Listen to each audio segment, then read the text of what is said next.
Capítulo 7, habíamos quedado en, hablaba de Yehudá Ishkiriot, hijo de Shimón, porque él era el que lo iba a entregar y era uno de los 12. Verso 1. Después de esto andaba Yahushua en Galil. Como siempre, ¿verdad? Que digo, al decir después, ya está como cortando ahí la revelación para empezar con algo nuevo. Y como sabemos, Galil hace alusión al circuito, al volver a empezar un círculo, la historia, a repetirse. Entonces dice, después de esto andaba Yahushua en Galil, pues no quería andar en Yahudá, porque los Yehudim intentaban matarlo. Entonces vean cómo, a pesar de ser Yahweh hecho carne, aún así es precavido, ¿verdad? No es como que, no, pero es que yo soy yo, güey, me da la gana, sino que no quería estar ahí porque lo querían matar y todavía no era el momento de que lo mataran, entonces no iba. Repito, después de esto, Yahushua en Galil, pues no quería, andaba Yahushua en Galil, pues no quería andar en Yahudá, porque los Yahudim intentaban matarlo. Estaba cerca la fiesta de los Yahudim, la de Sukkot, ¿verdad? Que curiosamente es la que, bueno, es una de las que se acerca el próximo mes. Y bendito Yahweh, vamos a tener la bendición de estar en Argentina para Sukkot, si Yahweh lo permite, obviamente. Y espero por acá también hagan algo, obviamente. Dice, estaba cerca la fiesta de los Yahudim, la de Sukkot, que esa, ¿verdad? Como sabemos por si algo, es la que dura 7 días, es la que Yahweh manda a ir a las montañas, representa el momento de la huida, el éxodo. Entonces, repito, estaba cerca la fiesta de Sukkot, la fiesta de los Yehudim, la de Sukkot, y le dijeron sus hermanos. Entonces, aquí vemos uno de tantos versos donde se nota que Yahushua tiene hermanos, ¿verdad? Porque en el catolicismo dicen que ahí donde dice hermanos se debería tomar como primos, porque interpretan que Miriam permaneció virgen y nunca tuvo relaciones, ¿verdad? Como si fuera que ya por eso está condenada. Entonces lo ven como que ahí diría primos y no hermanos, pero la escritura es clara. En Mateo 1:25 que Miriam después de tener a Yahushua estuvo con Yosef y tuvo otros hijos. Y de hecho es importante entender esto, por un lado, para comprender la humanidad de Mashiach y cómo incluso en su propia casa sus hermanos no le creían. Y dice entonces, y le dijeron sus hermanos,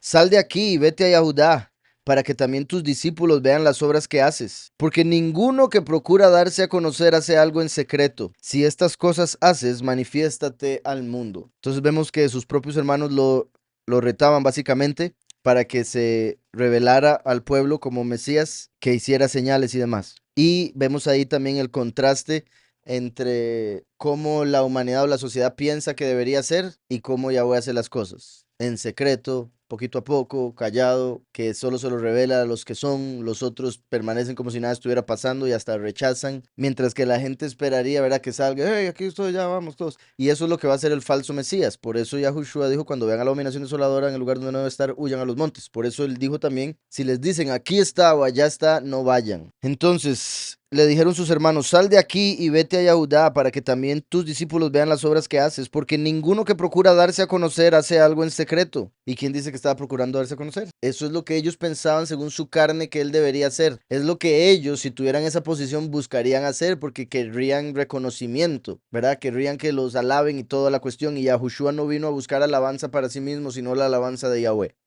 Y dice, si estas cosas haces, manifiéstate al mundo. En el día que era, de la forma que tenía que ser. Y por eso digo, ¿verdad? Qué curioso que él dijera, no, no voy a ir a Yahudá porque si me agarran me matan y no puede ser todavía. Que sería básicamente tentar a Yahweh, ¿verdad? El decir, no, pero a mí no me importa porque no me pueden tocar.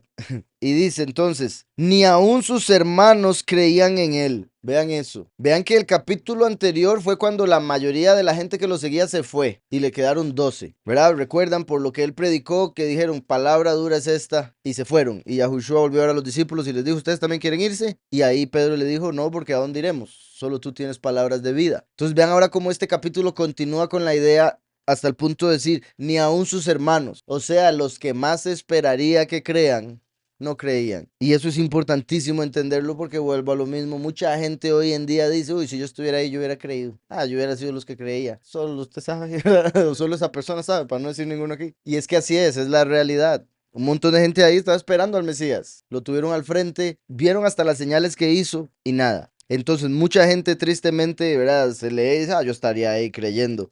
Y muy posiblemente no. Entonces por eso debemos, ¿verdad? Purificarnos y buscar del Padre para que Él nos revele lo que tenga que revelarnos. Entonces, ni aun sus hermanos creían en Él. Entonces Yahushua les dijo, mi tiempo aún no ha llegado, pero vuestro tiempo siempre está preparado, ¿verdad? Mi tiempo para ser revelado aún no ha llegado. Para hacer eso que ellos esperaban todavía no era, pero el de ustedes siempre está preparado, en el sentido de que siempre, como lo que decía ahora, debemos estar buscando la purificación, el cumplir, el estar en las fiestas, el etcétera, etcétera. Mi tiempo aún no ha llegado, pero vuestro tiempo siempre está preparado. No puede el mundo odiaros a vosotros. Y vean qué curioso, está hablando con los hermanos que dicen ser creyentes, son Yahudim, creyentes en la Torah, no en su hermano. ¿Verdad? Que muy seguro por ser su hermano suele suceder la confianza y demás. Porque recuerden que la gente decía, ¿no es este el hijo de Yosef, cuyo padre y madre nosotros conocemos? Entonces, si la gente solo por conocer a sus papás ya lo veía como menos, también sus hermanos, porque lo vieron desde que nacieron y desde que era niño. Interesante que ellos mismos dicen, si estas señales haces, entonces caben dos posibilidades. Les habían dicho que hacía señales y ellos no las habían visto,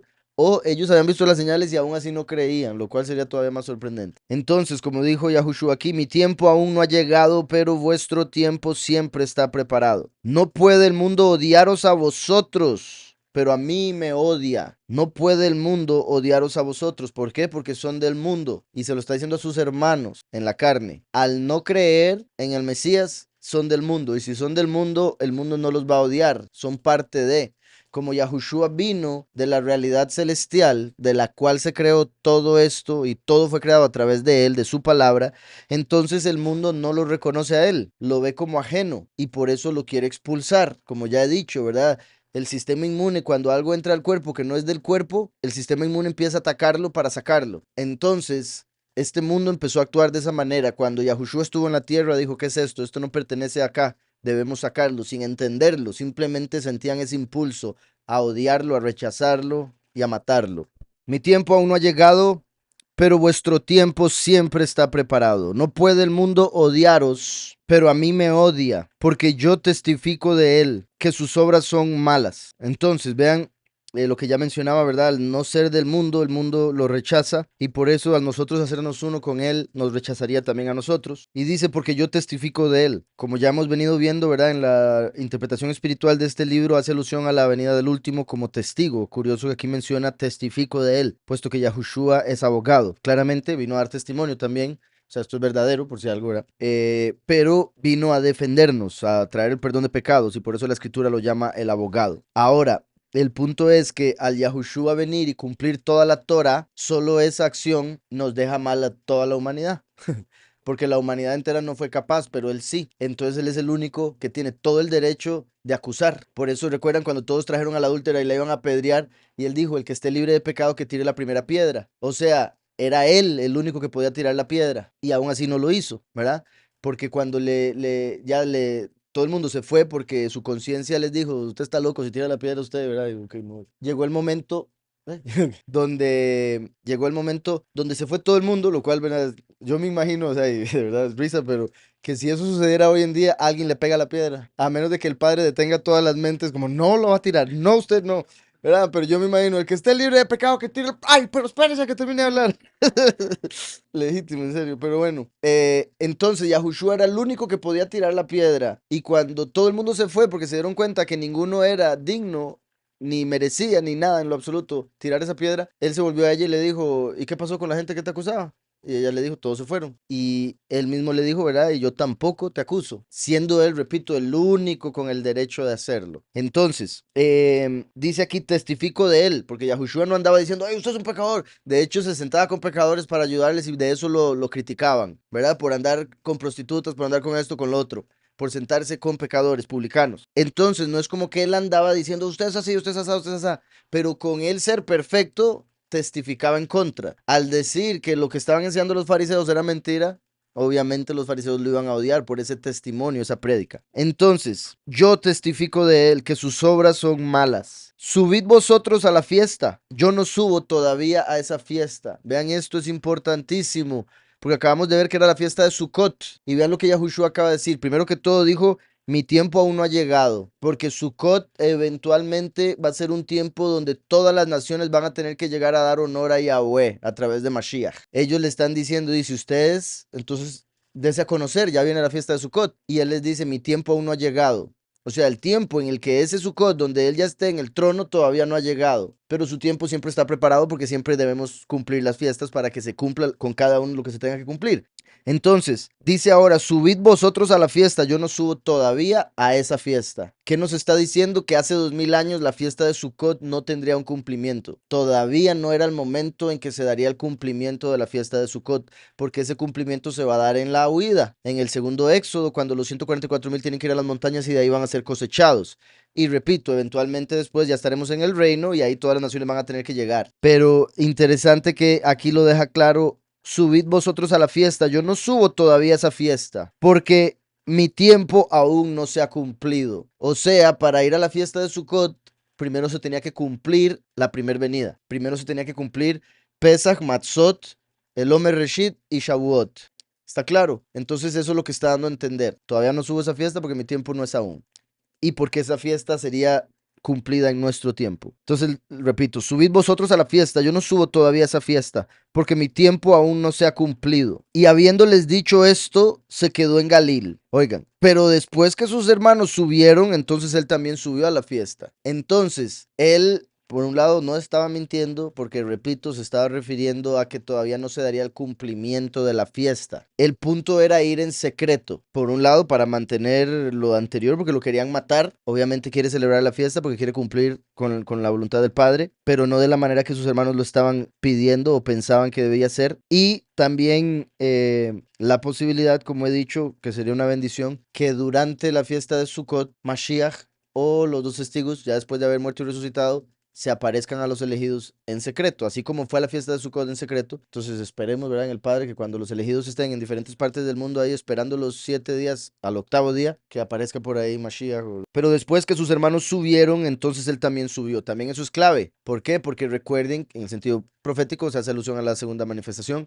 El último tiene que morir y después los elegidos van a Sukkot. Y cuando los elegidos están en Sukkot, al octavo día, el último llega a recogerlos, porque es el que toca la trompeta del arcángel, siendo Micael, ¿verdad? La voz de trompeta en la cosecha. Entonces, vean cómo dice, este viento, vean cómo dice, pero después que sus hermanos subieron, así como los elegidos van a subir a Sukkot cuando se cumpla la fiesta, pero después que sus hermanos subieron, entonces él también subió a la fiesta. Se une con el pueblo en la fiesta de Sukkot. Esto de hecho es una confirmación de que la unión entre la congregación y Mashiach va a ser al final de la fiesta de Sukkot. Entonces él también subió a la fiesta, no abiertamente. La gente está esperando que el Mesías aparezca abiertamente y eso es lo que va a hacer que un montón de gente se engañe. Pero él dijo que vendría, exacto, vendría como ladrón en la noche. Es en ese momento, no abiertamente. Por eso solo los que huyeron van a ser tomados en cuenta. Y obviamente de todos los que hayan huido, no todos van a ser cosechados. Eso está en las obras de cada uno de aquí a ahí y en la fe, obviamente, y otro montón de cosas, pero y bueno, está en Yahweh que los coja uno, ¿verdad? Entonces, dice, pero por si algo, de todas maneras, estar en la montaña para ese momento va a ser mejor que estar en la casa, en la ciudad. Entonces, aunque no se lo lleve, bueno, no quiero ver a nadie, pero la persona que huya va a estar mejor. Entonces, después que sus hermanos subieron, entonces él también subió a la fiesta, no abiertamente, sino como en secreto. Ladrón en la noche, Sukkot, después de que ellos suben. ¿Ven cómo todo se conecta? Después de los elegidos haber huido, aparece como ladrón en la noche. Ajá, exacto. Y lo buscaban los Yahudim en la fiesta y decían, ¿dónde estará aquel? Aquel. Y había mucha murmuración acerca de él entre la multitud, pues unos decían, es bueno. Vean eso. Obviamente en el sentido literal, aquí el punto es que todo el mundo estaba murmurando acerca de él, ¿dónde estará? ¿Qué se habrá hecho? ¿Lo quieren matar? Había gente que decía, no, pero él predica bien, él tiene razón, es cierto. Otros decían, no, está loco, está endemoniado. De todo, cosa que se repetirá. Pero además de eso, vean que en el sentido espiritual o profético, lo que dicen ahí es Tov, es bueno. Recuerden cuando Yahushua lo llamaron Tov, él dijo, ¿por qué me llamas bueno? Solo hay uno bueno, el que está en los cielos. En el aspecto más literal, obviamente se refiere a que solo Yahweh es bueno y todo lo bueno viene de él. Nosotros debemos imitarlo, pero estamos en carne que tiene inclinación al mal, por ende solo con eso somos malos. Necesitamos de él para llegar a, si él nos permite, volvernos buenos, y eso será hasta la transformación. Hasta el momento podemos hacer todo el esfuerzo y podemos hacer buenas obras, pero con solo haber hecho una mala, ya está. Entonces, al decir es bueno, recuerden que está el árbol de la vida, Jaim, y el árbol del conocimiento del bien y el mal. Tov y Ra. Entonces, el último que viene como hijo pródigo es representado por el árbol del conocimiento del bien y el mal. El primero es el árbol de vida, Yahushua, que fue colgado de un madero para convertirse en el fruto de la vida. Entonces, cuando en la escritura aparece bueno, hace alusión al último, y por si algo, no que vaya a ser bueno en todo el aspecto, porque ya dije, por eso viene hijo pródigo, porque es conocimiento del bien y el mal, pero bueno en el sentido positivo por ser la representación del Padre. Yahushua vino como hijo, el último viene como padre, y como el Padre es el único que es bueno, entonces cuando se habla del título bueno hace alusión a la venida del último como padre. Entonces aquí al decir ellos esto, en lo profético está haciendo alusión a que pensaban que era el último. Es bueno, pero otros decían no, sino que engaña al pueblo. Esto es importante porque, repito, mucha gente y miles de, incluso millones de personas que dicen ser creyentes o cristianos que dicen creer en la escritura, ellos dirían, yo le hubiera creído, yo estaría ahí. Pero se imaginan todo como en las películas y se imaginan que estarían ahí después de haber visto la película. Tras de eso, ¿verdad? Es como, no, es que yo ya sé cómo iba a pasar, véalo, ahí viene, el pelo largo, véalo, parece al Buki. ¿Verdad? Entonces, eso sería viajar en el tiempo y ir con trampa al libro abierto y aún así fallarían porque no es como lo han pintado y no es como nos han dicho un montón de cosas. Entonces, la mayoría de la gente que dice que estaría ahí creyendo lo más seguro miente y la mayoría de las veces sin querer, ¿verdad? No es como que lo hagan adrede, es por pura esperanza de que ellos habrían creído. Esto, como dije, ¿verdad? Se repetiría, por eso Galil, empezó todo con Galil, la repetición del circuito. Había mucha murmuración acerca de él entre la multitud, pues unos decían es Tov, pero otros decían no, sino que engaña al pueblo. Y es que ven, digamos, ahí cuando dice es bueno, pudo haber dicho enseña la verdad, pero dice es bueno. Entonces eso revela algo profético espiritualmente, lo que ya expliqué. Otros decían no, sino que engaña al pueblo. Y eso, como dije, o sea, lo repito porque eso es lo que es como la prueba de la vida. El uno, a través del libre albedrío, escoger si es verdad o es mentira, si él es o no es. Y todo lo que va a suceder así va a ser igual, porque siempre va a estar el enemigo metiendo contienda, metiendo división, metiendo duda, siempre. Y está en uno si se mantiene firme y persevera hasta el fin. Y lo vemos ahí con el mismo Mashiach. No, sino que engaña al pueblo. Sin embargo, ninguno hablaba abiertamente de él por miedo a los Yehudim. Pero a la mitad de la fiesta subió Yahushua al templo y enseñaba. A la mitad de la fiesta. Vean qué particular. ¿Por qué? Porque ¿cuándo se va a dar el segundo éxodo? La huida a la mitad de los últimos 7 años. Y la fiesta esta dura 7 días. O sea, a los 3 días y medio de la fiesta se levantó para hablar. Porque a los 3 años y medio de la última semana de Daniel, en la fiesta de Sukkot, se va a levantar el pueblo, va a ser llevado al cielo. Sin embargo, ninguno hablaba abiertamente por medio de los Yehudim. Pero a la mitad de la fiesta subió Yahushua al templo y enseñaba. Y se admiraban los Yehudim, diciendo, ¿cómo sabe este letras sin haber estudiado? ¿Verdad? Que muchos, ¿verdad? Hoy en día, ¿cómo? Si no pasó en teología, si no estuvo en la universidad, curso internet, tutorial. Dice el verso 16. Y Yahushua les respondió y dijo, mi doctrina no es mía, sino de aquel que me envió. Muy importante, y vuelvo a lo mismo de siempre, que en el cristianismo se tiende a unir a Yahweh y al Hijo como uno, exactamente como lo mismo. Son uno en espíritu, pero Yahushua siempre habla en tercera persona del Padre y dice que es mayor el Padre que él y que no es su doctrina, es la doctrina del Padre y que no viene a buscar estima para sí mismo, estima para el Padre. ¿Sí me explico? Muy importante. Él dijo, oren Padre nuestro, no dijo, oren hermano mío. Y obviamente oramos en su nombre, pero buscamos al Padre. Él dijo, yo soy el camino. Él no dijo, yo soy el destino. ¿Estamos? Y no por eso pierde nada de valor o importancia, simplemente tener las cosas claras. Vamos hacia el Padre y la única forma es a través del Hijo. Punto. Y Yahushua les respondió y dijo, mi doctrina no es mía, sino de aquel que me envió. Porque ellos decían, ¿y este por qué sabe todo esto? ¿De dónde se lo sacó? ¿Quién se lo enseñó? La gente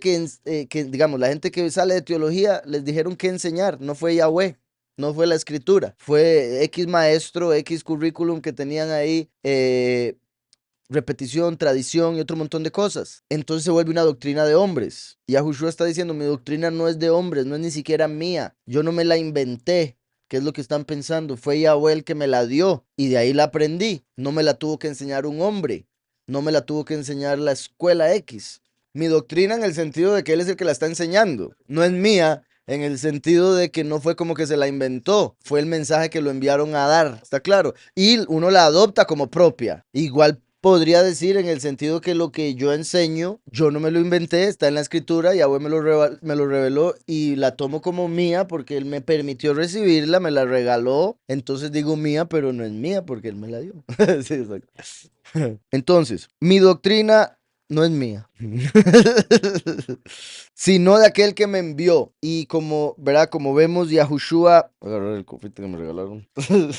Yahushua, ¿se acuerdan cuando en Juan 3:13 dijo el Hijo del Hombre que está en el cielo? Entonces, cuando también habla de la segunda venida, dice la venida del Hijo del Hombre.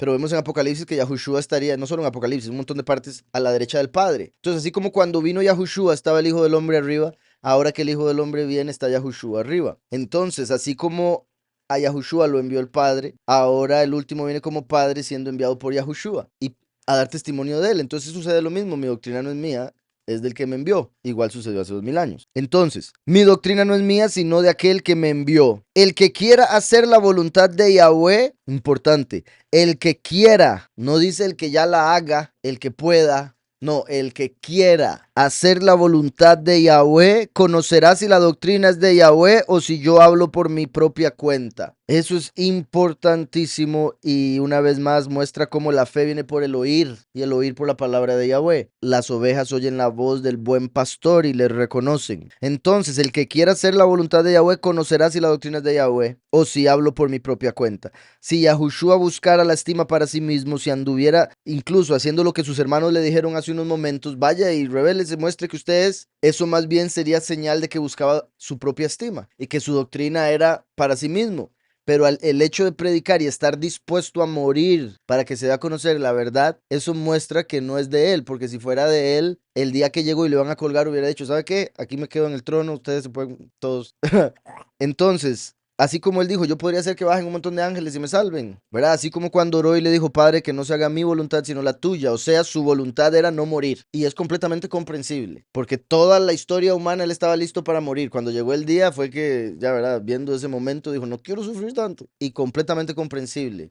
Pero estuvo dispuesto a sufrir para aprender obediencia, como dice la escritura, y para salvarnos, lo cual entonces, el que quiera hacer la voluntad de Yahweh conocerá si la doctrina es de Yahweh o si yo hablo por mi propia cuenta. El que habla por su propia cuenta, su propia estima busca, pero el que busca la estima del que lo envió, este es verdadero y no hay en él injusticia. Vean qué poderoso. El que busca la estima del que lo envió. Y por eso muestra una y otra vez, Yahushua buscaba la estima de Yahweh, no la propia, por eso no hacía lo que le decían que hiciera, dése a conocer, dígale a todo el mundo quién es usted, pase el mensaje y que todo el mundo lo dé a conocer. Él hacía lo contrario, no le diga a nadie, callado.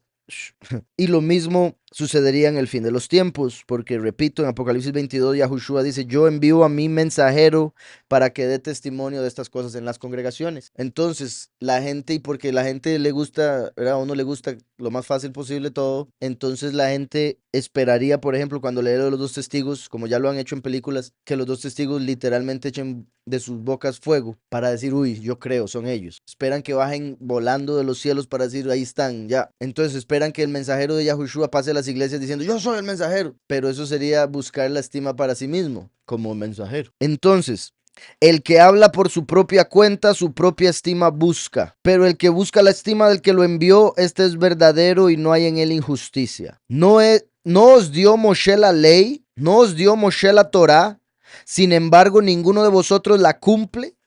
Vean el golpe que les dio ahí al hígado. Porque según todos ellos, todos la cumplían. Como ya he dicho, y hay un montón de gente hasta el día de hoy. De hecho, ¿se acuerdan? La vez pasada les mencioné que qué triste. Bueno, triste ahorita. De que cuando fuimos allá a Colombia, fuimos a una congregación que era muy ortodoxa. Y al final todo pareció muy bonito porque me dijeron varias cosas, que volviera, que esto y lo otro. Toda esa gente piensa que está cumpliendo la ley por ponerse X prenda de vestir, por otro montón de cosas que son puras apariencias, como aquí. Y Yahushua, y por eso fui y leí eso ahí, dijo, a partir de ahora adoraréis en espíritu y verdad, porque antes todo el mundo estaba en carne y mentira. Entonces Yahushua se los dice claramente, ninguno de ustedes está cumpliendo la ley. Todos ustedes dicen creer en la ley y ninguno la cumple. Y todos ahí estaban con todo el look. Entonces dice, no os dio Moshe la Torá, sin embargo ninguno de vosotros la cumple. ¿Por qué intentáis matarme? ¿Por qué intentáis matarme? Yahushua ya cansado, ¿verdad? Habla abiertamente. Y me imagino un montón de gente que no buscaba matarlo. Cuando oye él hablando así, dice, está loco este hombre que lo quiere matar. Claro, había otro montón que sí lo quería matar, ¿verdad? Y recuerden que solo Yahushua dijo, si usted odia a su hermano, ya es culpable de asesinato. Entonces ahí quizá no decían, vamos a matarlo, pero el odio que sentían hacia él era eso mismo, era ese espíritu de muerte. Entonces, no os dio Moshe la Torá, sin embargo ninguno de vosotros la cumple, ¿por qué intentáis matarme? Ahí les está diciendo, a pesar de todo lo que ya mencioné con respecto a cómo cumplían la ley y todo era experiencias y demás, y él les está diciendo que ninguno la cumple, el enfoque aquí es Yahushua diciendo, yo soy el único que ha cumplido la ley y ustedes me quieren matar a mí.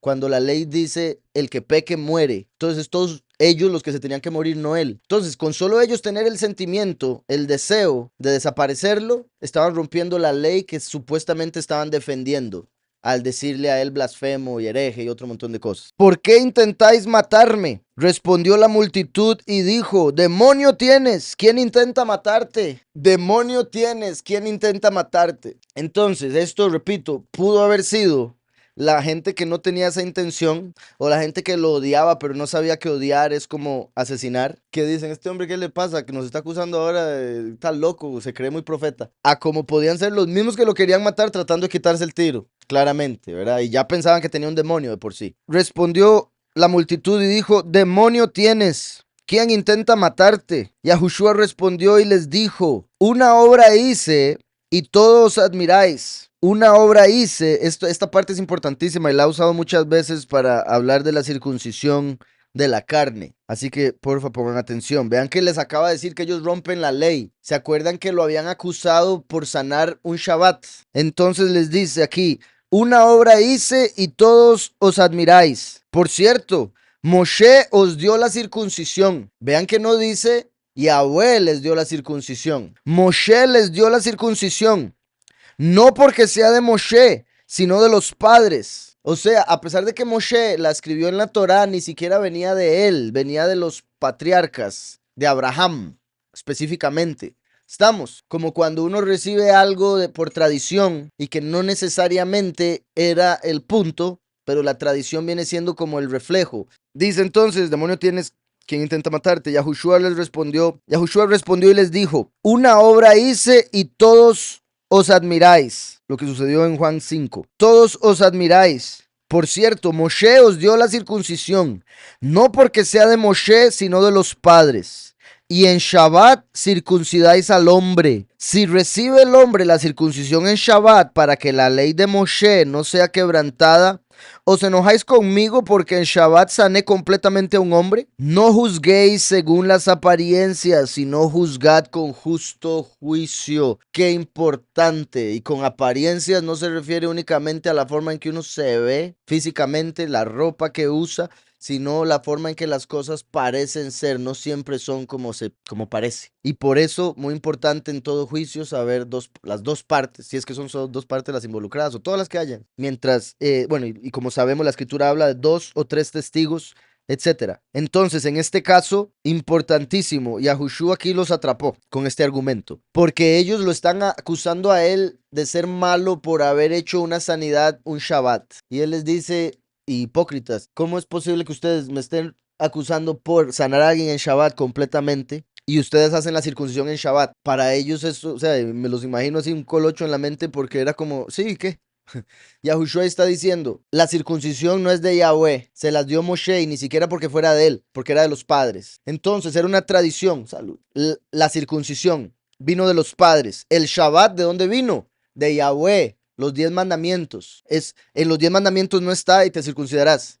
En los 10 mandamientos está y guardarás el Shabbat. Y aún así se refiere al Shabbat eterno, ¿verdad? Perdón, milenial, pero incluye el Shabbat de 7 días, más que ellos no entendían lo del milenio, solo lo del Shabbat de 24 horas, de cada 7 días. ¿Sí me explico? Entonces, él les está diciendo, ustedes hacen un mandamiento de los padres en el cual se le saca sangre al niño en el cual obviamente va a sufrir el niño, y lo hacen un Shabbat. Para no romper la ley de los padres, rompen la ley de Yahweh, porque el Shabbat es apartado, pero lo están agarrando para hacerle daño a un niño por un mandamiento de hombres. Entonces todos los Shabbat los rompen haciendo circuncisiones, que es una tradición de los hombres por no entender la circuncisión del corazón y del oído. Y lo están acusando a él de ser impío y que quebranta la ley por haber sanado a alguien completamente en Shabbat. No tiene ninguna lógica. ¿Sí me explico? Entonces ahí nos está diciendo un montón de cosas y por eso dice, juzgad con justo juicio, no por apariencias, porque los fariseos tenían toda la apariencia física de cumplir la ley por todo lo que utilizaban, se dejaban llevar por la circuncisión de la carne, que es algo de apariencias. Por eso Pablo se explica, un hombre que tenga la circuncisión, con solo que rompa un mandamiento, ya rompió toda la ley. ¿De qué le sirvió la circuncisión sino para acusarlo de quebrantar la ley? Un hombre que no tiene la circuncisión, si cumple la ley, que es amar a Yahweh con todo tu corazón, toda tu alma y todas tus fuerzas, y al prójimo como a ti mismo, y obviamente todo lo que se desprende de ahí, entonces, aunque no tenga la circuncisión, su incircuncisión se vuelve circuncisión para él, dice Pablo. ¿Sí me explico? Entonces, al final la circuncisión es nada, son las obras, es la fe de la persona y las obras que hace por esa fe. Entonces, Yahushua aquí está diciendo, la circuncisión de la carne es una tradición de hombres para representar la circuncisión del corazón y del oído, que era la que debían tener para poder entender esto que Yahushua les estaba diciendo. ¿Sí me explico? Y por eso decía, el que tiene oídos para oír, que oiga. Porque por apariencia todos tienen oídos, pero en realidad casi nadie le entendía. ¿Sí está claro todo eso? La circuncisión de la carne es una representación de la circuncisión verdadera. Ellos rompían el Shabbat, que es de Yahweh, por hacer la circuncisión de la carne, que no era un mandamiento directo de Yahweh, aunque fuese un modelo que Yahweh estableció. ¿Está claro? Y estaban acusando a Yahushua por sanar a un enfermo. Entonces ellos querían estar atrapados en mandamientos de hombres, con cosas que hacían daño, que derraman sangre, y estaban en contra de Yahushua por traer sanidad, traer alivio. Completamente ilógico. ¿Cuál hombre con uso de razón va a decir que lo que hacían los fariseos venía de Yahweh y lo que Yahushua hacía no? Y por eso el punto de juzgar con justo juicio, no por apariencia. Entonces, si recibe el hombre la circuncisión en Shabbat, para que la ley de Moshe no sea quebrantada, y por eso no dice la ley de Yahweh, dice la ley de Moshe, para entender que estaban en la letra, porque la ley de Yahweh es verdadera y se mantiene, pero es de acuerdo al espíritu. La ley de Moshe, que era lo que ellos pensaban seguir, era la letra que los hacía juzgar por apariencias. Para que la ley de Moshe no sea quebrantada, ¿os enojáis conmigo porque en Shabbat sané completamente a un hombre? No juzguéis según las apariencias, sino juzgad con justo juicio. Decían entonces unos de Jerusalén, ¿no es a este a quien buscan para matarlo? Qué bueno, es bueno. ¿Quién lo quiere matar o tiene demonio este? Sí, lo queremos matar hace rato. Sí. Vean la hipocresía que ellos sabían, como para que estos digan, este no sé qué quieren matar. Pero qué perfecto Juan, ¿verdad? Escribiendo esto. Y dijeron algunos, ¿no es este que quieren matar? Entonces, decían entonces unos de Jerusalén, ¿no es a este a quien buscan para matarlo? Pues mirad, habla públicamente y no le dicen nada, ¿verdad? Porque se cantaban, obviamente porque no era el momento, Yahweh se encargó de que todo funcionara. Me imagino y me gustaría saber, ¿verdad? Yahushua, si ese día que se levantó a hablar es como, no, ¿sabes qué? Voy a hablar. O si era todo, ¿verdad? Planeado. Y Yahweh simplemente los detuvo para que no le hicieran nada. Y es que era similar a como cuando Yahushua dijo, el que esté sin pecado tiene la primera piedra, ¿verdad? Las conciencias de ellos los empezaron a acusar y se fueron de vergüenza. Aquí, cuando Yahushua les dice, ¿me quieren matar? Dicen, no puedo matarlo todavía. Sí, me explico, la psicología inversa, como tranquilo, tranquilo, porque le damos la razón si le hacemos algo, entonces déjelo que siga hablando. ¿No es este a quien buscan para matarlo? Pues mirad, habla públicamente y no le dicen nada. ¿Habrán reconocido en verdad las autoridades que este es Hamashiach? Se refieren a los fariseos, pero qué curioso que digan las autoridades, porque eso hace alusión a Samael y sus ángeles, ese término, ¿recuerdan? Como el hecho de que estamos en batalla espiritual contra autoridades, principados y demás entes en regiones celestes. Entonces, ¿habrán reconocido a las autoridades? Nunca en la vida, pero ellos decían, debe ser porque no le hacen nada. ¿Habrán reconocido en verdad las autoridades que este es Hamashiach? Pero este sabemos de dónde es. Sin embargo, cuando venga el Mesías, nadie sabrá de dónde es. Vean cómo ellos mismos se ponían trabas con sus propias opiniones, porque el necio es sabio en su propia opinión. No es este que quieren matar. Vean lo que acaba de decir. Vean las obras que hace. Eso debería ser, ya, le creo. No, hace estas obras, lo quieren matar, acaba de decir eso, ¿cómo sabe? Pero no, cuando venga el Mesías, sí. Nadie va a saber de dónde viene, y este sabemos de dónde viene, es hijo de aquel. Entonces se dejaban llevar por doctrinas de hombres porque vean, la forma en que hablan es como hoy un día un cristiano hablaría. No, pero cuando venga el Mesías va a ser en las nubes y va a pasar por todo lado y todo el mundo lo va a ver. No, pero cuando sea eso, todo el mundo va a desaparecer. Nada más, puf, y la ropa va a quedar ahí, ¿verdad? Qué feo. El otro lado, ay, padre, pero ¿por qué así? ¿Verdad? Entonces, tienen unas ideas de cómo se va a cumplir todo, tanto la venida, el rapto, etcétera. Igual a como ellos tenían unas ideas aquí y cuando se estaba manifestando todo, esa idea era la que funcionaba como obstáculo para que no creyeran. No, porque cuando venga yo sé cómo va a ser, así, asá. Y si Yahweh mismo dijo que aparecería de la manera que menos esperan, que llegaría cuando menos se lo esperan, que vendría como ladrón, tantas cosas que ahí, ¿verdad? Eso rebota y rebota y rebota porque tienen muy claro que va a ser el rapto o así. Exacto, hoy en día la agarran de excusa, nadie sabe el día y la hora, nadie sabe el día ni la hora. Ahí decían, nadie sabe dónde va a venir. Entonces, vean cómo ahí se ponían como obstáculo el espacio. Hoy en día, en nuestro tiempo, el tiempo. Tiempo-espacio, que son la misma realidad, dos puntos de vista o dos partes diferentes de una misma entidad. Tiempo-espacio. En ese tiempo decían, no, porque sabemos de dónde viene, sabemos el lugar de donde salió. Hoy en día la excusa principal es, nadie sabe cuándo. Dice, pero sabemos de dónde es. Sin embargo, cuando venga el Mesías, nadie sabrá de dónde es. Y qué raro eso, porque en ningún lugar en la escritura dice eso. La escritura de los profetas dice de dónde sería, dónde nacería, dónde viviría. Entonces, ¿de dónde sacaron que nadie sabría de dónde vendría? Incluso, o sea, uno puede decir, viene del cielo y ya sabe dónde vino. O vino de Galilea, vino de Nazaret, vino de Betlehem. Varios lugares, hasta de Egipto vino, porque se tuvo que ir ahí unos años. Entonces, es una doctrina que tenían en ese tiempo similar a como hoy en día tienen otras que no están en la escritura. Yahushua entonces, enseñando en el templo, alzó la voz. La voz. Recuerden que Yahushua es la palabra, el último es la voz. Aquí está representando la segunda manifestación, por eso se levantó en medio de la fiesta, como en el medio de los 7 años. Y es la voz de Arcángel la que va a reunir a los 144,000. Entonces, Yahushua enseñando en el templo alzó la voz y dijo, a mí me conocéis. ¿Verdad? Que bueno, está así cuando ve que esta gente está... Sí, a mí me conoce, ¿verdad? Ellos, yo lo conozco, yo lo conozco. Entonces él sabía lo que estaban hablando y por eso, y ya me imagino a la gente, sí, pero ¿cómo sabe este hombre que están? A mí me conocéis y sabéis de dónde soy. No he venido de mí mismo. Vean, esto es poderosísimo. No he venido de mí mismo, que eso es lo que enseñan en el cristianismo, al decir que es exactamente el mismo. Y él aquí está diciendo, yo no vine de mí mismo. Todo honor al Padre. Él fue engendrado por el Padre a través de la Ruach. Y en lo que respecta a lo físico, dentro del vientre de Miriam. A mí me conocéis y sabéis de dónde soy. No he venido de mí mismo, pero el que me envió, a quien vosotros no conocéis, es verdadero. Bendito Yahweh. Vean qué poderoso. A quien vosotros no conocéis. Y está hablando de Yahweh, el Todopoderoso. Y toda esa gente decía conocerlo, creer en él, servirle. Y él les dice simplemente, ustedes no lo conocen. Él fue el que me envió. Y también es como diciéndoles, ¿por qué ustedes tienen ese pensamiento de que cuando viniese el Mesías no sabrían de dónde vendría? Porque ustedes no saben quién fue el que me envió, no lo conocen. Entonces sí se cumple, pero no de la manera que ellos esperaban. ¿Sí me explico? Sí se cumplió porque no conocían a Yahweh y él vino de Yahweh. Entonces no saben de dónde vino, por eso lo rechazan, porque esperaban que alguien cumpliera la Torah de acuerdo a lo que ellos enseñaban, que era falso. Por eso cuando venga uno en su propio nombre, él van a recibir, porque ese sí es del mundo y el mundo sí lo recibe. ¿Sí está claro todo eso? Poderosísimo.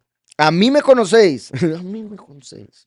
Y sabéis de dónde soy. No he venido de mí mismo, pero el que me envió, a quien vosotros no conocéis, es verdadero. Y recuerden que el último viene como padre. El padre es al que no conocen, por eso viene como ladrón en la noche. Pero yo lo conozco, porque de él procedo y él me envió. Entonces él está diciendo, mi procedencia no es el vientre de mi mamá, mi procedencia no es Galilea, no es Betlehem. Mi procedencia es de Yahweh y a él no lo conocen y nadie lo ha visto. Entonces, como les digo, sí se cumplió, nadie sabrá de dónde viene, pero ellos lo veían en el aspecto físico, carnal, y por eso el enemigo lo utilizaba como un obstáculo para su fe. Pero yo lo conozco porque de él procedo y él me envió. Entonces intentaban prenderlo, pero ninguno le echó mano porque aún no había llegado su hora. Yahweh se encargaba de una u otra manera que cuando le querían echar mano, otra idea les venía, no, todavía no, mejor ahora después, ¿verdad? O algún obstáculo y se tenían que detener, porque aún no había llegado la hora, su hora. Entonces vemos los dos puntos. Por un lado, Yahushua siendo prudente, siendo cauteloso, así empezó el capítulo. Ya lo andaban buscando, entonces no quería ir. Al final termina yendo y termina hablando y Yahweh lo protege. Entonces intentaban prenderlo, pero ninguno le echó mano porque aún no había llegado su hora. Y muchos de la multitud creyeron en él y decían, el Mesías cuando venga hará más señales que las que éste hace. Vean qué importante esto, no eran tan como los otros, ¿verdad? Porque a pesar de que están dejándose llevar por lo que ven, ver para creer, es que nadie hace más señales que este, por lo menos están creyendo, como Yahushua decía, si no me creen a mí, crean por las obras que hago. Y aquí tenemos este grupo, los muchos, esto representa a los muchos, que al menos podían llegar a la conclusión clara de decir, de ahí, ¿acaso va a venir otro a hacer más obras que las que éste hace? Tiene que ser él, no hay otra. El Mesías cuando venga hará más señales que las que éste hace. Los fariseos oyeron a la gente que murmuraba de él estas cosas. Oigan eso. Entonces los principales sacerdotes y los fariseos enviaron guardias para que lo prendieran. Vean lo que son los fariseos, la envidia, que ya cuando empiezan a oír que la gente sí empieza a creer, ahora sí vayan y atrápenlo, en vez de creer ellos. Pero su orgullo más bien hacía que dijeran, no, esta gente no sabe nada. Por eso es que le creen, porque son tontos, porque esto, por lo otro. Yo soy muy inteligente, yo no me dejo llevar por eso. Entonces los principales sacerdotes y los fariseos enviaron guardias para que lo prendieran. Y Yahushua dijo, todavía estaré con vosotros algún tiempo, y luego iré al que me envió. Me buscaréis, pero no me hallaréis, y a donde yo estaré, vosotros no podréis ir. ¿Verdad? Aquí estaban en Sucot, y él iba a morir en Pesaj, entonces todavía quedaban meses. Y está diciendo, ¿verdad? Claramente que va a ir al Padre y no van a poder seguirle, no van a poder ir ahí. Todavía estaré con vosotros algún tiempo y luego iré al que me envió. Me buscaréis, pero no me hallaréis. Y Yahushua se fue al Padre y vinieron 2000 años de apostasía y muchos le buscaron y no le encontraron en la doctrina falsa en la que nacieron como nosotros. Yo le busqué y bueno, obviamente bendito Yahweh le encontré pero por pura voluntad del Padre, pero busqué y busqué y no encontraba hasta que Yahweh me reveló sus nombres y se dio el cambio y aquí estamos. Pero mi punto es que no solo se refiere al hecho de que en lo físico no iba a estar presente porque ascendería al Padre, sino que por la apostasía la verdad no iba a estar tampoco disponible, o al menos no de una manera tan clara como Yahweh lo haría en el fin de los tiempos. Me buscaréis, pero no me hallaréis, y a donde yo estaré, vosotros no podréis ir. Vean que él acababa de decir que fue el Padre el que lo envió y que nadie sabe dónde está el Padre. Ahora está diciendo, me voy a ir y no me van a encontrar.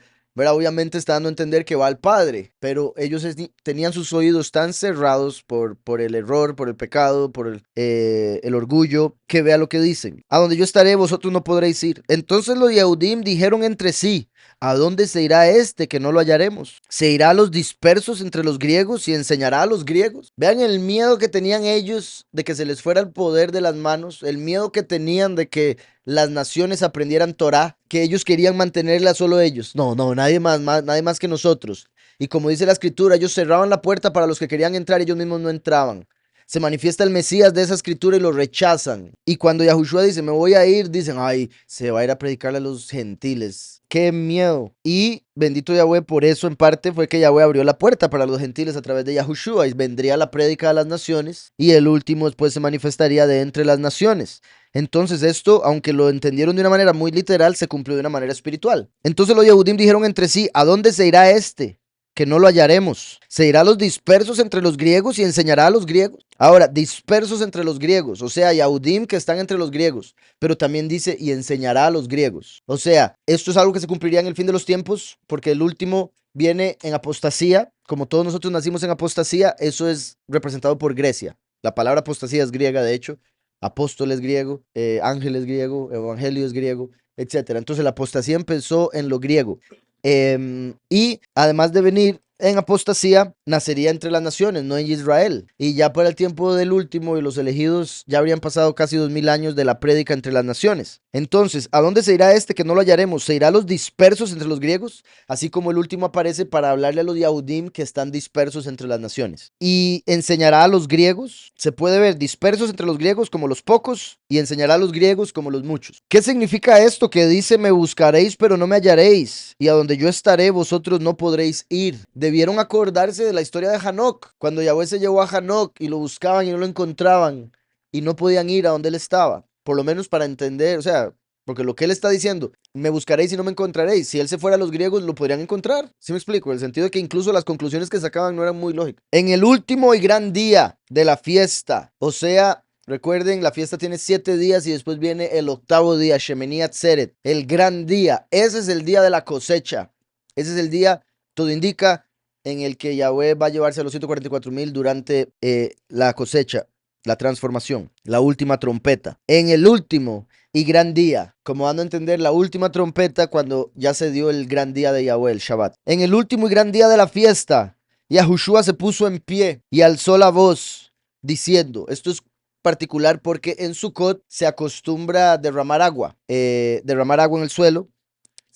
Las cabañas de Sukkot, las Sukkot, la idea es que sean enramadas y que el agua, por si llueve, pueda pasar por las ramas para tener ese sentimiento de estar en medio del desierto o de lo salvaje, entre otras cosas. Entonces era una costumbre que de hecho siempre que leo esto me acuerdo hace años que tuve un sueño en el que, y antes de saber eso, en el que veía a un hombre, que no sé si habrá sido Yahushua, pero que me llamaba y agarraba una botella y agarraba agua y la botaba en el suelo. Y estábamos, no sé si era que ese día estaba empezando Sukkot o estábamos como a 2 días de Sukkot. Muy interesante. Entonces, en Sukkot se conecta esos días con el agua, con la lluvia temprana y tardía, primera y segunda venida. Entonces aquí vemos que dice, en el último y gran día de la fiesta, Yahushua se puso en pie y alzó la voz diciendo, si alguien tiene sed, venga a mí y beba. Entonces la fiesta está conectada con el agua, derramaban agua.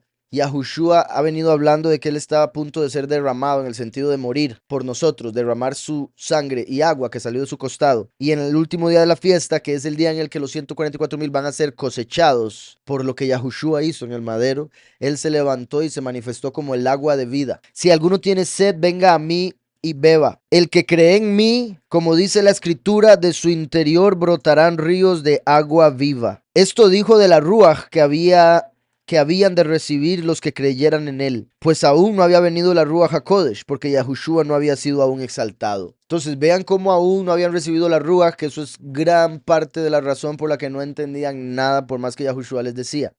A pesar de que Yahushua les había dado una porción de Ruach a los discípulos para ir a sacar demonios y demás, no tenían la Ruach como tal, como la tendrían después en Shavuot. Esto dijo de la Ruach. Entonces, el agua representa la Ruach. Vean cómo ahí lo está diciendo clarísimo, ¿verdad? Esto dijo de la Ruach, cuando dijo agua, viva. Entonces, eso nos debería hacer entender la inmersión verdadera. De nada sirve meterse en agua si no se mete en el nombre, que eso sería en su espíritu. Porque recuerden que Juan 14:26 dice que el Espíritu de Yahweh desciende a nosotros en el nombre del Hijo. Entonces debemos ser inmersos en su nombre. Así como uno es inmerso en agua, al creer en su nombre somos inmersos en su Ruach, porque el agua representa el Espíritu. ¿Está claro? Entonces, por eso digo, de nada sirve inmersarse en agua si no se inmersa en el Espíritu. Y eso quiero dejarlo claro. Por eso en el libro de Hechos 18 aparece una historia muy interesante, después la veremos nuevamente, de cómo había un grupo de gente que tenía la inmersión. Pablo llega y los ve y les pregunta, ¿ustedes tienen la inmersión? Y ellos le dicen, sí, la de Juan. Y dice, ¿cómo no? La del Espíritu. Y ellos dicen, no, no, esa no la hemos recibido. Y ahí él habla de la importancia de la inmersión del Espíritu por encima de la del agua. Entonces, esto dijo del Espíritu que habían de recibir los que creyeran en él, pues aún no había venido la Ruach HaKodesh porque Yahushua no había sido exaltado. Entonces habían cosas que no se habían manifestado porque Yahushua todavía no había muerto y resucitado. Pues lo mismo también, ¿verdad? Todo indica, sucedería en la segunda manifestación. Hasta que mueran los dos testigos es que se van a manifestar varias cosas que todos están esperando, principalmente la cosecha. En este punto era que la Ruach descendiera. Ahora es que la congregación ascienda. Entonces algunos de la multitud, oyendo estas palabras, decían, verdaderamente este es el profeta. Vean lo que dicen. Verdaderamente este es el profeta, no dicen este es el Mesías, porque recuerden que Juan escribió haciendo alusión profética a la venida del último, que es llamado el profeta. Por si algo, recuerden que Juan lo deja muy claro en el primer capítulo, cuando llegan a preguntarle a Juan el Bautista quién es él, y él les dice que no es ni uno ni el otro, ni el otro. Cuando le dicen, ¿quién eres tú? Él confesó y no negó, confesó, yo no soy el Mesías, uno. Y le preguntaron, ¿qué puedes? ¿Eres tú Eliyahu? Y dijo, no, no soy. ¿Eres tú el profeta? Y respondió, no. Entonces vemos claramente que el Mesías y el profeta son dos diferentes. Y a través del libro de Juan vemos que la gente pensaba que él era el profeta y él se alejaba o evitaba ese título. Como cuando le dijeron bueno, dijo, no soy bueno. Decía, esto dijo de la Ruach que habían de recibir los que creyeran en él, pues aún no habían recibido la Ruach HaKodesh porque Yahushua no había sido aún exaltado. Entonces, algunos verdaderamente este es el profeta. Ven qué curioso que no dice el Mesías, él es el Mesías sin duda, pero ahí pensaron que era el profeta. Y como ya vimos en Juan 1, el profeta y el Mesías son dos personas diferentes que vendrían al mundo, primero el Mesías, después el profeta. Aquí esperaban al profeta y después al Mesías. Vean cómo dice, otros decían, este es el Mesías. Si el Mesías fuera el profeta, ¿para qué entonces nos va a aclarar aquí esto Juan? Unos decían que era este, otros decían que era el otro. ¿Sí me explico? Igual que cuando Yahushua preguntó quién dicen los hombres que soy yo, y unos le decían que Elías, otros que Juan el Bautista, otro que alguno de los profetas. Pero aquí es clara la escritura. Unos decían que era el profeta, otros decían que era el Mesías. O sea, unos decían que era el último, otros decían que era el primero. Decían, verdaderamente este es el profeta.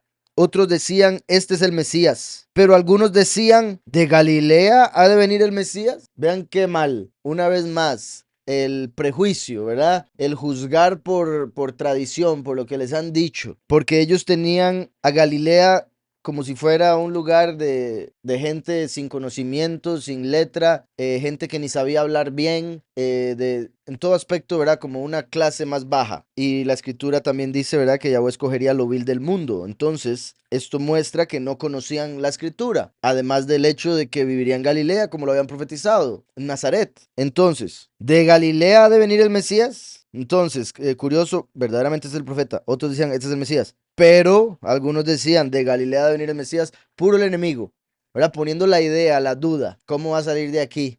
A usted ya sabe de dónde es él, usted sabe quiénes son sus papás, etcétera. ¿No dice la escritura que de la descendencia de David y de la aldea de Betlehem, de donde era David, ha de venir Hamashiach? Entonces, vean que al menos ellos sí conocían un poco de escritura, no suficiente, pero un poco. ¿Por qué? Porque curiosamente la escritura dice en un lado, en los profetas, que nacería en Betlehem, Éfrata, y en otro lado dice que viviría en Galilea, pero ellos solo sabían que nacería en Betlehem. Como él vivía en Galilea, decían, pero no dice que es de Betlehem, que tiene que venir. Entonces, era solo averiguar un poquito. Miriam, ¿dónde le dio a luz usted a este hombre? Betlehem. ¿Se acuerdan? Porque iban para las fiestas en la peregrinación y no había dónde quedarse, entonces en el pesebre ahí le dio a luz. Entonces le dio a luz en Betlehem, que era donde nacían los corderos que eran llevados al templo en Pesaj para ser sacrificados. Por eso nació en Betlehem. Betlehem significa la casa del pan. Él dijo, yo soy el pan de vida. Nació en la casa del pan, porque Él es el pan de vida. Él es el templo, la casa. Él dijo, destruyan el templo y yo lo levanto en 3 días, refiriéndose a su resurrección. Entonces ellos tenían conocimiento de la profecía que dice que vendría de Betlehem. También, vean que dice, ¿no dice la escritura que de la descendencia de David? Sí, y ahí estaba registrado en el templo, como hijo de Yosef, que era descendiente de David. Y de la aldea de Betlehem, ahí nació. Pero la escritura no dice que ahí tenía que vivir. De donde era David ha de venir Hamashiach. Y por si algo voy a leer aquí Miqueas, bueno sí, que esta es la profecía principal, Miqueas 5:2. Rodéate ahora de muros, hija de guerreros, pues nos han sitiado y herirán con vara en la mejilla al juez de Israel. Pero tú, Betlehem, Éfrata, tan pequeña entre las familias de Yahudá, de ti ha de salir el que será soberano en Israel. De ti ha de salir, por eso nació ahí. No dice, en ti tendrá que vivir. De ti ha de salir el que será soberano en Israel. Sus orígenes se remontan al inicio de los tiempos, a los días de la eternidad, pero los dejará hasta el tiempo que dé a luz la que ha de dar a luz. Vean qué poderoso que Yahushua en este capítulo que estamos leyendo, él había dicho, todavía estaré con vosotros algún tiempo y luego iré al que me envió. Os dejará hasta que dé a luz la que ha de dar a luz. O sea, hasta que vuelva a nacer la manifestación de Yahweh, pero ahora como el último. Yahushua está diciendo, me iré. Aquí dice, los dejará después de haber nacido en Betlehem. ¿Sí me explico? Lo perfecto de la profecía. Hasta el tiempo que dé a luz la que ha de dar a luz. Y el resto, o sea, el remanente, los elegidos de sus hermanos, volverá junto a los hijos de Israel. Y él se levantará y los apacentará, porque la segunda manifestación como buen pastor, con el poder de Yahweh, porque viene como padre, con la grandeza del nombre de Yahweh su poderoso. O sea, el nombre sería clave. Y morarán seguros, porque ahora será engrandecido hasta los confines de la tierra. Y ahí continúa y poderosísimo. En Isaías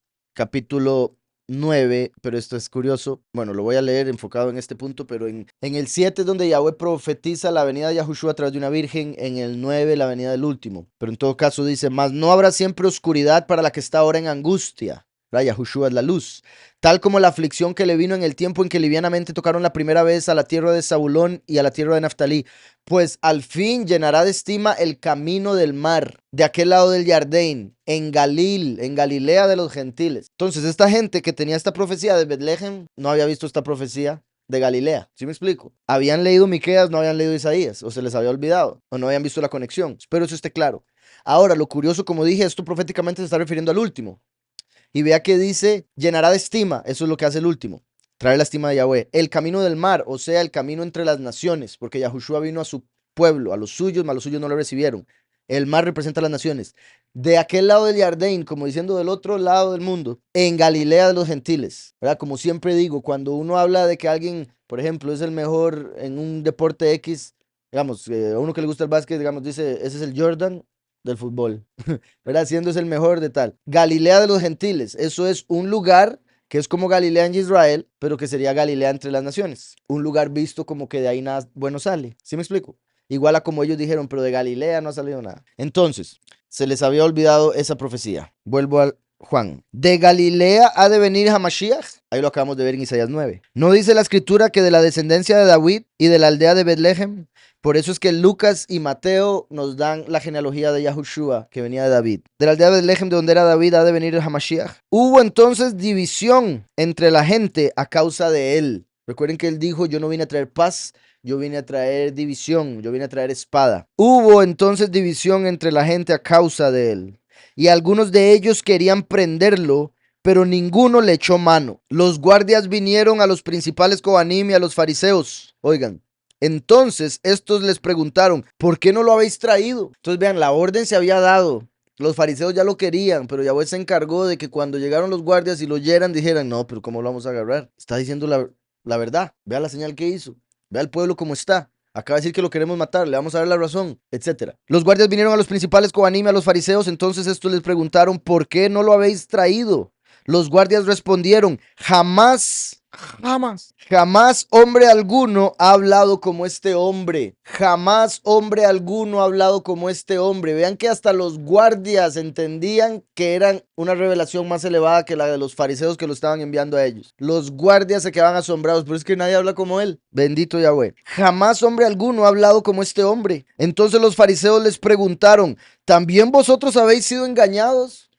Qué molesto. Vean la manipulación de los fariseos, de los líderes, que es lo mismo que hoy en día. Usan la humillación, el menosprecio, para que las personas que están debajo se sientan inseguras y a través de esa inseguridad rechacen igual que ellos lo que Yahweh tiene para ellos. ¿Sí me explico? No quieren entrar y no dejan que los otros entren. ¿También vosotros habéis sido engañados? Dan por un hecho que es engaño y se los dicen como diciendo, ustedes también son así de tontos. ¿También vosotros habéis sido engañados? Oigan, ¿acaso ha creído en él alguno de los gobernantes o de los fariseos? ¿Y a mí qué? ¿Verdad? Pero ellos se consideran tanto que dicen, si yo no he creído, entonces ¿por qué es mentira? Si aquel no ha creído y aquel no ha creído y yo tampoco, entonces eso es falsedad. ¿Qué se creen? Y por eso, ¿verdad?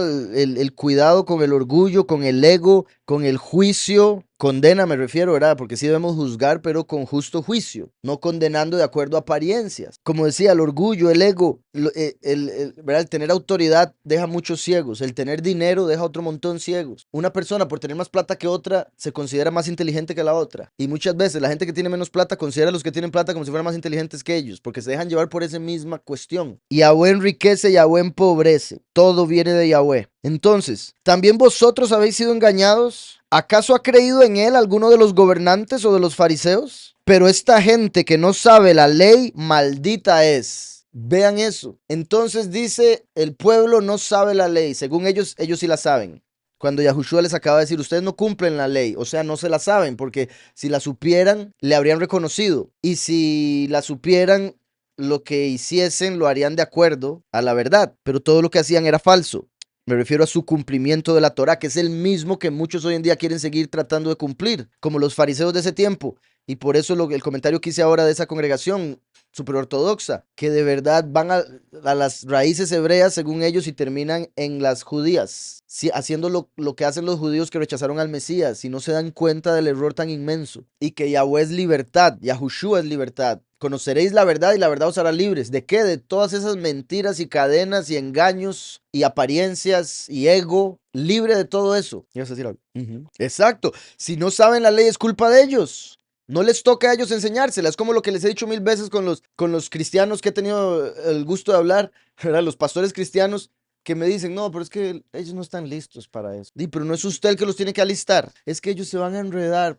Si se enredan es porque usted no sabe enseñar. O sea, ¿cómo van a pensar tan mal de sus ovejas si es que son de ellos? ¿Sí me explico? ¿Cómo van a pensar tan mal de sus alumnos, siendo ellos supuestamente los maestros? Igual aquí, maldita es, maldiciendo al pueblo que ellos deben justificar, maldiciendo al pueblo que ellos deben purificar a través de supuestamente los sacrificios. ¿Sí me explico? Igual que hoy en día, maldita es, no saben nada, son unos tontos. Por eso es que creen y nosotros somos tan inteligentes. Si ninguno de nosotros ha creído es porque es mentira. ¡Qué engaño! Y repito, vean cómo utilizaban la manipulación, igual hoy en día, el menosprecio, la humillación para hacer a la gente irse en la tira, como decimos aquí. Entonces los fariseos les preguntaron, ¿también vosotros habéis sido engañados? ¿Acaso ha creído en él alguno de los gobernantes o de los fariseos? Pero esta gente que no sabe la Torá, maldita es. Vean que dicen, no sabe la Torá, después de que aquí acababan de decir, pero el Mesías no debe venir de Betlehem, de David. O sea, sí conocían algo. Y estaban poniendo más que los fariseos, porque los mismos fariseos decían,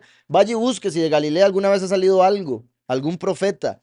Y en efecto, 5 profetas principales salieron de Galilea. 5. Y dice, mira, también vosotros habéis sido engañados. ¿Acaso ha creído en él alguno de los gobernantes o los fariseos? Pero esta gente que no sabe la Torá, maldita es. Les dijo Nicodemo. Disculpe.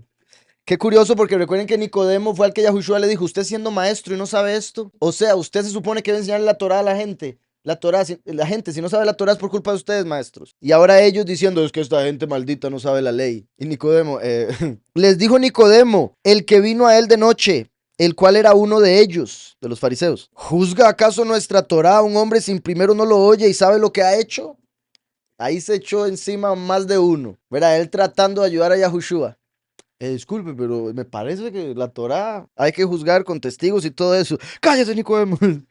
¿Juzga acaso nuestra Torá a un hombre si primero no lo oye? Entonces vean como el mismo fariseo Nicodemo, que hasta tiene un nombre de que se aprovecha de la gente, él mismo, después de que ellos dicen, el pueblo no sabe la ley, Nicodemo dice, disculpe, pero es que la ley dice que hay que juzgar correctamente, o sea, los que no están usando la ley son ustedes. ¿Sí me explico? Vean cómo Nicodemo les quiere hacer entender un momentito, pero aquí los que están fallando en la ley son ustedes, los líderes, las autoridades, los gobernantes, no el pueblo. Importantísimo eso. O sea, aquí estas palabras de Nicodemo los condenan a todos ellos, porque había uno que entendía, como lo que dije ahora, Yahushua vino sin pecado, condenó al mundo, y por eso es el único que puede salvar a aquel que crea en él. Entonces, ¿juzga acaso nuestra Torá a un hombre si primero no lo oye y sabe lo que ha hecho? Si primero no lo oye y sabe lo que ha hecho. Las dos, muy importantes, para eso los testigos. Sabe lo que ha hecho. Si no se sabe, primero que todo, y hablando de Mashiach, todas las obras buenas que había hecho, ¿cuál ha hecho negativa? Lo acusaban de que quería destruir el templo,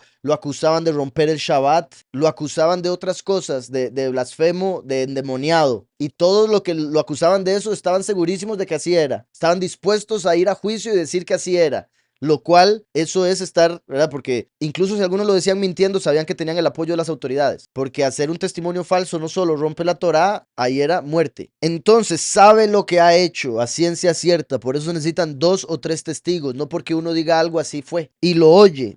No lo querían oír. Y si lo oían, no lo entendían. Y como él no andaba buscando la estima propia, no se andaba defendiendo tampoco. Que eso era lo que Nicodemo, Pilatos y otros esperaba. Defiéndase, diga algo. Y él, ¿juzga acaso nuestra Torá al hombre si primero no lo oye y sabe lo que ha hecho? Respondieron y le dijeron, ¿eres tú también Galileo? Vean eso, ¿verdad? Como trayéndoselo abajo según ellos, con su mentalidad de Galilea. ¿Es usted también Galileo? Como diciendo, con razón dice tiene estas salidas, Nicodemo. ¿Eres tú también Galileo?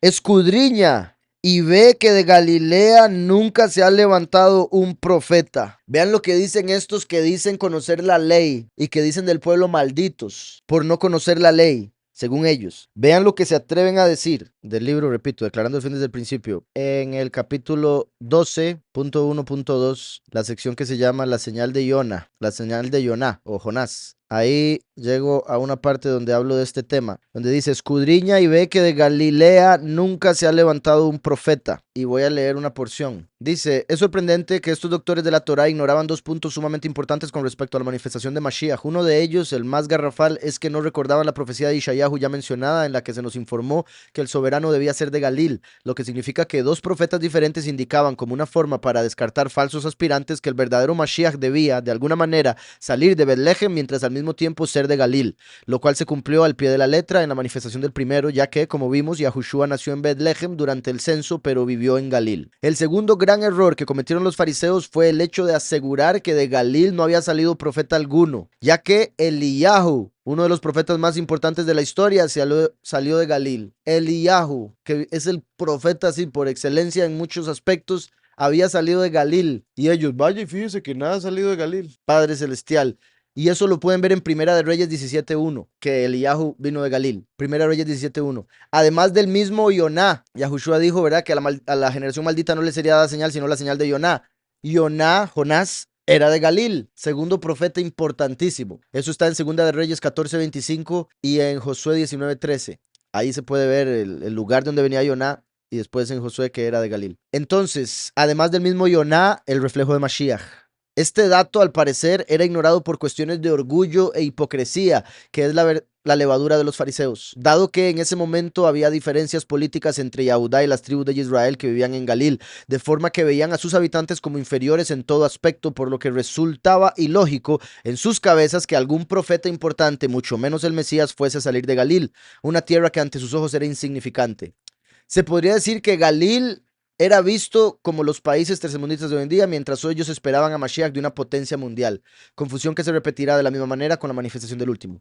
Por cierto, además de Eliyahu y Yoná, el profeta Micá, ¿verdad? Miqueas, que es el que acabamos de leer, que decía que nacería en Betlehem. El profeta Miqueas también salió de Galil, según se puede ver en Miqueas 1:1. Y como ya se mencionó, Micá representa al último, así que resulta muy revelador el hecho de que, a pesar de que las autoridades aseguraban que ningún profeta había salido de Galil, en efecto, Yahweh había mandado de esta tierra, Galil, al menos a 3 profetas representando a sus 3 enviados, Yahuhanán, Eliyahu, Yahushua, Yoná, y Micael, Micá. Vean cómo esos 3 profetas representan a los 3 enviados de Yahweh. Asimismo, cabe mencionar que también el profeta Nahum, Joshea y Elishua eran de Galil. ¿Y qué más quieren? 6 profetas de los 24, 6 profetas eran de Galil y se atrevían a decir, vaya, vea que ninguno ha salido. Todos nombres que se conectan con la manifestación del último. Y bueno, ahí continúo. Entonces, 6 profetas: Eliyahu, Yoná, Micá, Nahum, Joshea, Elishua. Una pregunta, ¿los ancianos que están en los tronos al lado de Yahweh se refiere a los apóstoles? Qué curioso que me hagas esa pregunta porque acabo de mencionar 24 profetas. Los 24 profetas son los 24 ancianos alrededor del trono. Recuerde que los apóstoles son 12. Ahora hay gente que tiene el pensamiento, y yo lo tenía antes, de que los 24 ancianos son los 12 apóstoles y los 12 patriarcas de las tribus. Pero vemos en la escritura, a los 12 patriarcas se les dio el ser las puertas de la Nueva Jerusalén, y a los 12 apóstoles los fundamentos de la Nueva Jerusalén. Los profetas, todos los que vinieron antes de Mashiach y profetizaron que él vendría, son los ancianos. Por eso se les llama así, porque vinieron antes de la manifestación de Mashiach. Y en uno de los libros sacados de la escritura se dice que los profetas que hablaron de Mashiach en Israel fueron 24, haciendo alusión a los 24 ancianos.